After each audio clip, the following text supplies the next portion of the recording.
दर्शक बंधु सकाळु सकाळु आमर एमिति किछि बद अभ्यास रही जहाँ सीना साधारण परी मन हुए किंतु धीरे धीरे यह आम किडनी को क्षति पहुंचाई थाए। एकाधिक डाक्तर तथा स्वास्थ्य विशेषज्ञ माने किडनी प्रति विपदपूर्ण अभ्यास गुड़ी ठाब करने सह तुरंत यह सब अभ्यास को परिवर्तन करने को परामर्श देते।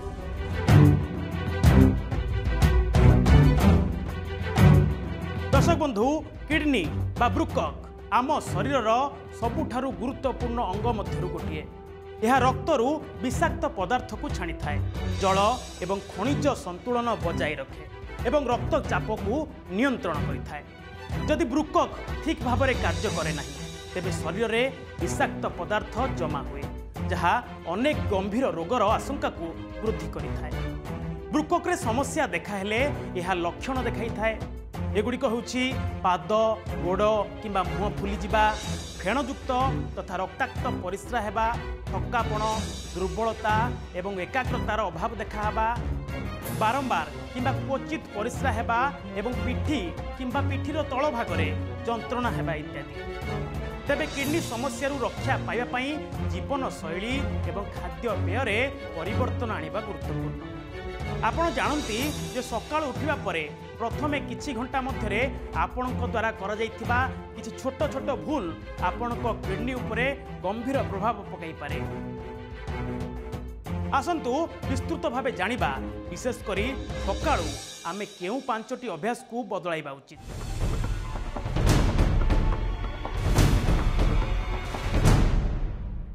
नंबर 1, सकाळे पानी न पीबा एक खराब अभ्यास। राति रे 8 घंटा सोइबा परे शरीर सामान्य डिहाइड्रेशन अवस्था थाए। यही समय रे बिना पानी रे किछि घंटा पर्यंत किडनी विषाक्त पदार्थ को छाणीबारे लगी रही है। तेणु उठिबा मात्रे प्रथमे गोटे ग्लास पानी पियंतु, जहाद्वारा यह विषाक्त पदार्थ बाहर करिबारे सहाय्य करिब और किडनी रो फिल्ट्रेशन को प्रक्रिया को सरल करदेब।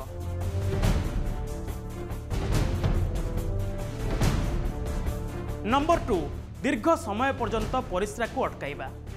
अनेक लोक अछंती जो माने सकाळ उठिबा मात्रे तुरंत जलखिया खाइबा किंबा व्यायाम करिबा आरंभ कर दियंती, किंतु बाथरूम को जानती नहीं। दीर्घ समय धरी सेमाने परिस्रा को अटकाई रखती, जहाँ भारी क्षतिकारक। यह मूत्राशय एवं वृक्क उपरे प्रभाव पकाई थाए। यह सह सेमानक उच्च रक्तचाप हेबार संभावना मध्य अधिक हो जाए। संक्रमण किंबा किडनी रे पत्थर हेबार आशंका मध्य बढ़ी जाई पारे। तेणु उठिबा मात्रे परिस्रा को अटकाई रखिबार अभ्यास को त्याग करନ୍ତୁ।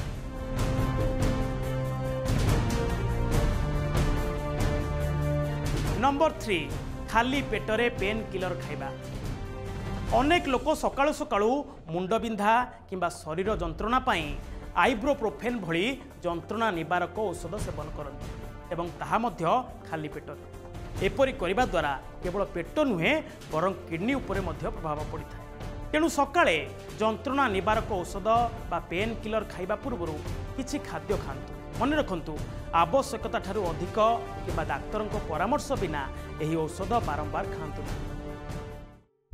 नंबर 4, व्यायाम परे पानी न पीबा।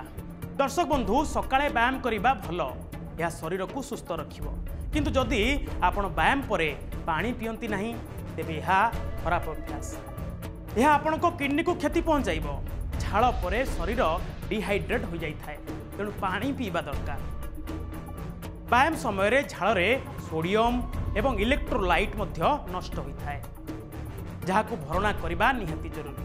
तेणु जदि आपण सकाळे व्यायाम करूछंती तेबे व्यायाम पूर्वरु एवं परे पानी पियंतु एवं आवश्यक हेले हालुका इलेक्ट्रोलाइट पानी पियंतु। नंबर 5, समय बंचाइबा किंबा ओजन ह्रास करबा पई जलखिया छाड़िबा एक साधारण अभ्यास, किंतु ये अभ्यास ओलोटा आपणक उपरे प्रभाव पकाई पारे। खाली पेटरे रक्त रे शर्करा स्तर ह्रास पाए, फल सकाळे जलखिया खाइबार इच्छा को यह वृद्धि करिथाए। तेणु सकाळे जलखिया करबा को भूलंतु नहीं। से अंडा हेउ कि फल परी हालुका खाद्य किछि ना किछि खाद्य ग्रहण करନ୍ତୁ।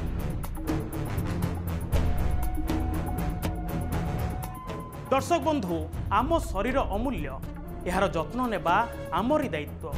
तेणु एक सुस्थ जीवन बिताइबा पई जीवन रे किछि नियमावली रहिबा उचित। नमस्कार।